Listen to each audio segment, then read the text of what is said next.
کسی کو پتہ ہے تجسس کا کیا مطلب ہوتا ہے؟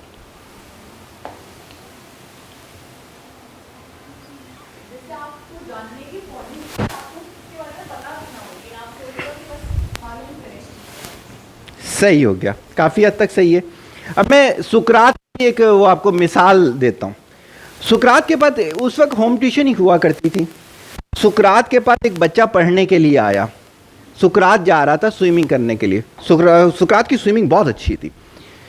تو کہتا ہے استاد محترم میں پڑھنے کے لیے آیا ہوں. کہتا ہے ابھی تو میں سوئمنگ پہ چل جا رہا ہوں، ایسا کرے تم بھی چلو. کہتے ہیں استاد محترم مجھے نا سوئمنگ کرنا نہیں آتی ہے. کہتے ہیں کوئی مسئلہ نہیں ہے، میں ہوں وہاں پر. کہتے ہیں صحیح ہے. سمندر پہ چلے جاتے ہیں تو یہ سمندر کے اندر جاتے ہیں. تو بچہ کہتا ہے استاد محترم مجھے سوئمنگ نہیں آتی. سقراط کہتے ہیں کہ یار تمہارا استاد تمہارے ساتھ ہے. کہتے ہیں آگے چلے جاتے ہیں، گھٹنا گھٹنے اندر چلے جاتے ہیں. سقراط کہتا ہے آگے چلو. کہتے ہیں استاد محترم مجھے سوئمنگ نہیں آتی. کہتے ہیں استاد تمہارے ساتھ ہے. آدھی باڈی اندر سوئمنگ چلی جاتی ہے سمندر کے اندر. وہ اور آگے جانے کو کہتے ہیں استاد محترم میں ڈوب جاؤں گا. کہتے ہیں تمہارا استاد تمہارے ساتھ ہے. وہ گردن تک جب جاتا ہے تو نیچے سے زمین نکل جاتی ہے اور وہ واقعی میں ڈوبنے لگتا ہے. وہ بچاؤ بچاؤ کے لیے چیخنا شروع کر دیتا ہے.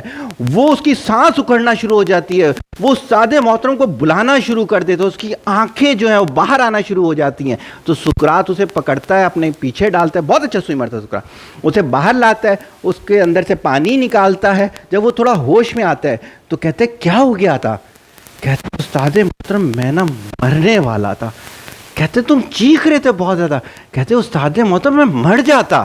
کہتے جب تک علم کی پیاس ایسے نہیں رکھو گے نا علم نہیں ملتا. صحیح ہو. اگر آپ سوچو کہ 12 گھنٹے سونے کے بعد مل جائے گا، پاسبل نہیں ہے. ہر چیز کی قیمت دینی پڑتی ہے نا. بازار جاتے ہو ہر چیز کی قیمت دیتے ہو. اسی کپڑے لینے ہو اسی لیے. کبھی ایسا ہوا ہے 500 روپے کی چیز ہو اسے بولو 50 میں دے دے گا؟ علم بھی تو قیمتی چیز ہے نا. پرائز مانگتی ہے ہر چیز.